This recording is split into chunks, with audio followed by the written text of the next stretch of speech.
மக்கள் வணக்கம். நடிகர் விஜய் அவர்கள் தமிழக வெற்றிக் கழகத்தின் முதல் மாநில மாநாட்டை விக்கிரவாண்டியில் நடத்திய பிறகு சினிமாவில் கவனம் செலுத்துகிறார். அரசியல் கவனம் செலுத்தவில்லை என்று தவாக நிர்வாகிகள் கவலையில் இருக்கிறார்கள். விஜய் கவனத்துக்கு சென்றது. இதையடுத்து பொதுச் செயலாளர் புஷி ஆனந்த் மற்றும் விகோ வகுப்பாளர் ஜான் ஆரோக்கியசுவாமியுடன் விஜய் அவர்கள் பேசியிருக்கிறார். வருகின்ற 20ஆம் தேதிக்குள் கட்சியின் கட்டமைப்பை முடிக்க வேண்டும் என்று சொல்லியிருப்பதாக செய்தி.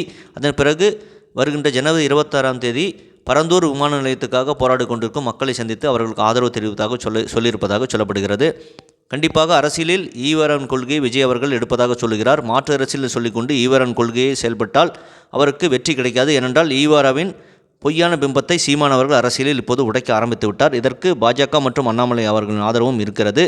எனவே விஜய் அவர்கள் திமுகவின் எதிர்ப்பு மற்றும் ஊழலை பேசி மாற்று அரசியலை பேசினால் மக்கள் 2026 தேர்தலில் ஆதரவு தருவார்கள். இல்லை என்றால் அவருக்கு எதிர்பார்க்கிற வெற்றி கிடைக்காது. இதை பற்றி உங்கள் கருத்து என்பதை கமெண்ட் செய்யுங்கள். சேனலை ப்ளீஸ் சப்ஸ்கிரைப் அண்ட் ஷேர் செய்யுங்கள். நன்றி, வணக்கம், ஜெகன்.